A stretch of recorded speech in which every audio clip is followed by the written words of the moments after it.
Hey guys, so in today's video we're going to talk about a way that you can use text-to-speech completely for free with high quality voices, and it even supports multiple voices. Just back and forth conversations, all in the same audio, in the same prompt, in the same script or whatever that you have to feed it.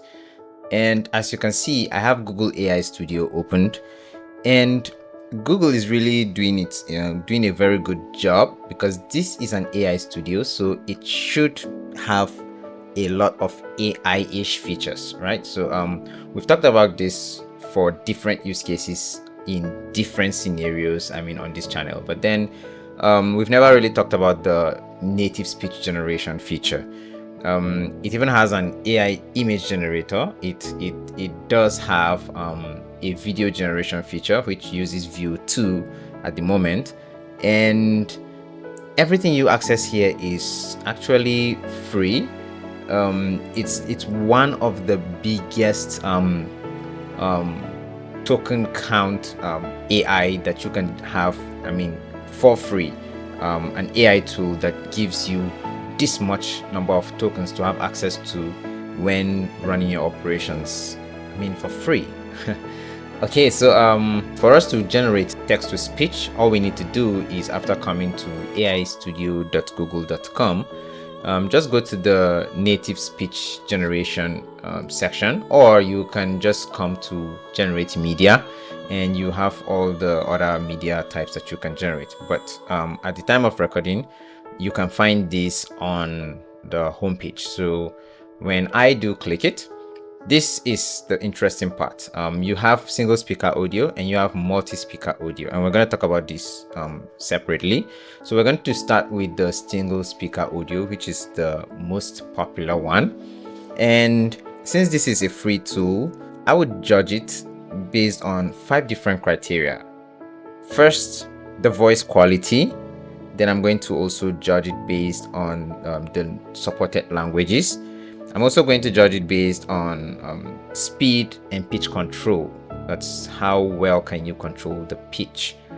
And I'm also going to judge it based on audio export.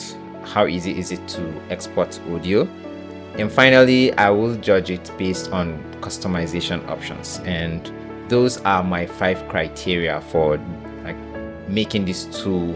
If it passes all those checks, then for me it's an A. All right, so we're going to just start by just giving it a very simple prompt, and this is where you would enter the text, and this text would be anything you want it to say. So for this, we can say, "Thanks for watching Talking Tech with Williams. I hope you've learned something remarkable today. See ya." All right, so we can just leave it this way, and this is what we want the AI to tell us. All right, this is what we want to hear. There is a style instruction options which should match the customization option I was talking about. By default, you can see that it's telling it how the AI should sound regardless of what the voice is. For this, it's saying read aloud in a warm and friendly tone. In what tone do we really need this to read this text? For us, it's more like in a marketing way. So read aloud in an exciting tone that sounds like you are marketing a product, something like that. And yes, it's going to still be in a friendly tone, but then I want to just leave it this way. And this is where you select the voices. So for the voices, for now we have just a limited number of voices, but they're not so limited. You can see the number. This is close to 20 voices. If I'm not over exaggerating, but it's sure more than 10 or probably more than 15 voices that we have here. And for the model settings, so this is where you control the temperature. Just like you would type a text prompt, the temperature refers to how well it abides by the prompt. And in this case, it's not going to affect the text that you gave it, but it will affect the style instruction you've given it. So if you leave it on the center, which is 1, it's saying this is the creativity allowed in the responses, and if you increase it, then it means you are trying to allow it to just do its own thing and be creative. And when you reduce it, you are doing the direct inverse of what being creative is. It would follow your prompt word to word. But then if you leave it on 1, then it will just stick in between, where it feels like some changes need to be done, it will, but then just in a subtle way. I like leaving it on 1, which is like the best way to get the quality you need.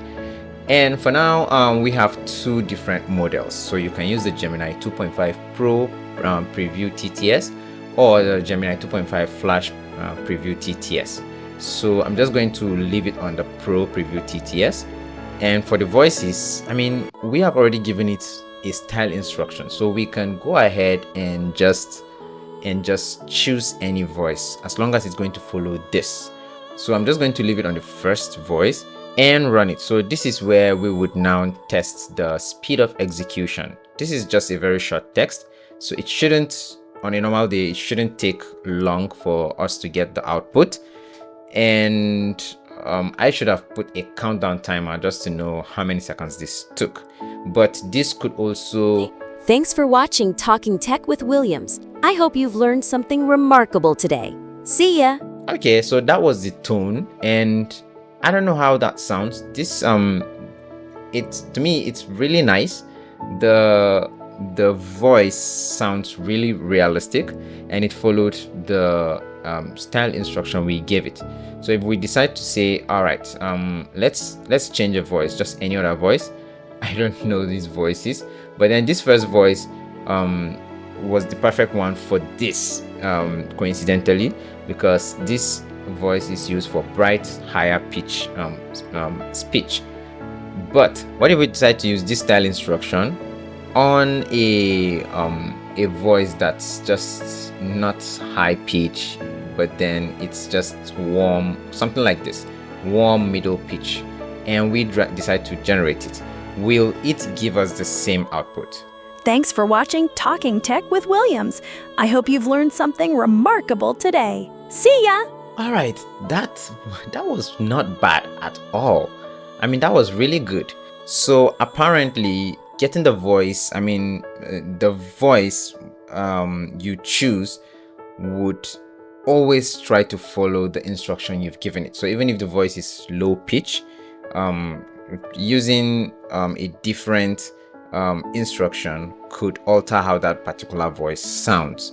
And when it comes to exporting the audio, it's as simple as just clicking on these 3 dots, and there's a download button here. So yeah, so it's really easy. Now, how about we try to use a different feature? For the speed of execution, this isn't so bad. The pitch control is something that you can control within the style instructions. But one thing that I have also noticed is there's no option to choose what language. So maybe the prompt needs to be given in that language for it to obey it. So I'm just gonna try translating this voice, this text, to a different language. Let's use a language like Spanish or French. Oh yeah, I love French. So let's go ahead and use French. So this is the text in French. If I decide to copy this and use this here as the text that we need the voiceover to do, will it pronounce it? Will it, say all this in French? We won't know until we try, right? So I'm just going to run on the same voice, which is Sulafat. Sulafat. So let's see how this sounds. Merci d'avoir regardé Talking Tech with Williams. J'espère que vous avez appris quelque chose d'intéressant aujourd'hui. À bientôt. Oh my goodness. Okay, so this was really spot on. This is a language that, well, it's French. So it means it does support languages as long as the text we give it is in that language. Let's go ahead and try with a different language. I'm just going to come back to Google Translate and see if we can translate it to a Nigerian voice. I'm going to try Hausa, and all right, I don't really know how this would sound, but I'm very sure that Sia isn't in Hausa language, so maybe we would try to remove the Sia, because I don't know what the translation is in Hausa, but I know it's definitely not Sia. So we're just going to, in this case, change to a different voice.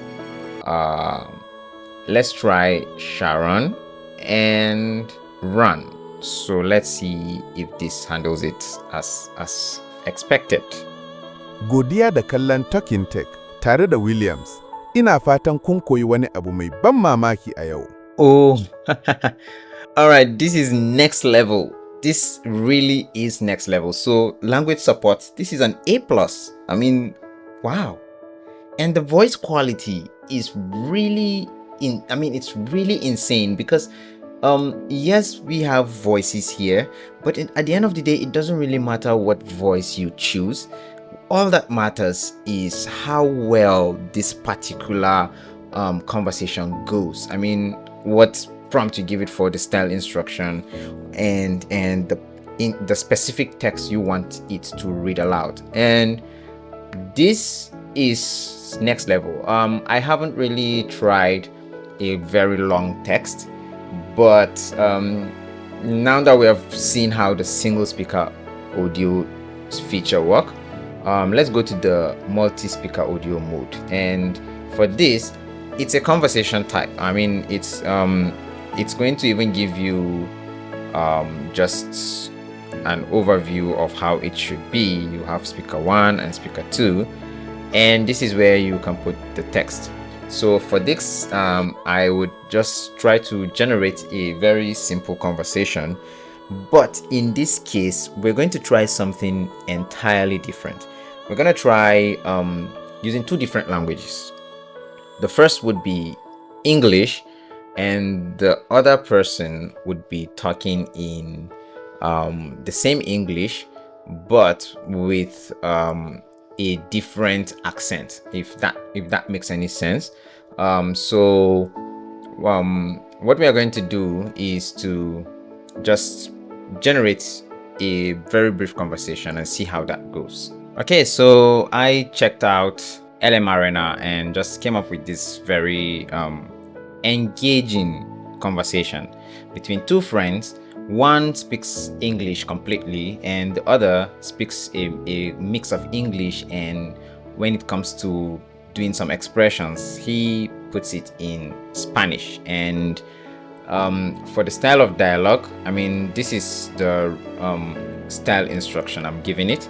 Read this like you are eavesdropping on 2 friends at a coffee shop. One's animatedly trying to pitch their favorite YouTube channel, leaning in and gesturing with their cup, while the other offers playful banter with a mischievous grind and occasional Spanish flair, as if this whole convincing business is a game they're enjoying losing.